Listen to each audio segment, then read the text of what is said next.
दरम्यान एक मोठी बातमी आता आपण बघणार आहोत। लैंगिक शोषणाप्रकरणी आरोपी असणाऱ्या जेडीएसचे खासदार प्रज्वल रेवण्णा याला आज 6 जून पर्यंत पोलीस कोठडी देण्यात आलेली आहे।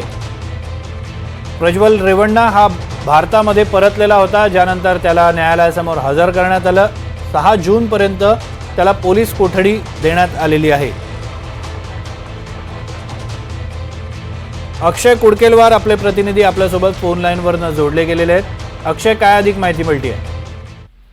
श्रीरंग, आपल्याला माहिती आहे की कर्नाटक स्कॅन्डल मधील प्रमुख आरोपी प्रज्वल रेवण्णा हे सगळं प्रकरण पुढे आल्यानंतर जर्मनीला पळून गेला होता। काल बेंगलोरच्या केप गौडा या विमानतळावरनं त्याला एसआयटीने ताब्यात घेतलं होतं आणि त्यानंतर विशेष एसआयटी न्यायालयासमोर आज प्रज्वल रेवण्णा याची हजेरी झाली आणि या हजेरीमध्ये 6 जून पर्यंत एसआयटी कोठडी विशेष न्यायालयाकडनं सुनावण्यात आली। त्यामुळे एसआयटी ची कोठडी ज्यावेळी संपूर्ण एसआयटी टीमच्या माध्यमातून मागितली जात होती, यावेळी एसआयटी कडून आणखी काही व्हिडिओज त्यासोबतच इतरही काही महिलांचं शोषण झालं आहे का या सगळ्या संदर्भात प्रज्वल रेवण्णा याची चौकशी करायची आहे। यासोबतच नेमकं 34 दिवस जर्मनीत जाऊन प्रज्वल रेवण्णा यांनी या ठिकाणी कुणावरती आरोपींवरती जे तक्रारदार आहेत, फिर्यादी आहेत, त्यांच्यावरती दबाव आणण्यासाठी प्रयत्न केले का, कुठल्या प्रकारचे पुरावे नष्ट करण्याचा प्रयत्न जर्मनीत बसून प्रज्वल रेवण्णा यांनी केला का, या सगळ्यांचा तपास करायचा याची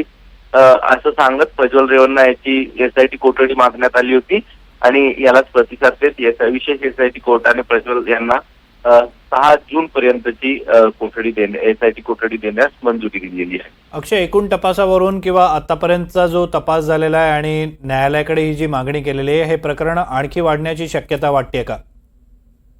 नक्कीच, ज्या प्रकारे प्रज्वल रेवण्णा याच्या विरोधात काही तक्रारी आल्या आहेत, त्यासोबतच काही निनावी तक्रारी देखील प्रज्वल रेवण्णा याच्या संदर्भात एसआयटी कडे आली असल्याची माहिती एसआयटीच्या टीमने न्यायालयासमोर दिली होती। त्यामुळे प्रकरण नक्कीच वाढण्याची शक्यता आहे। त्यासोबतच राजकीय दृष्ट्या देखील हे वातावरण तापण्याची शक्यता आहे। त्या काळात लोक देखील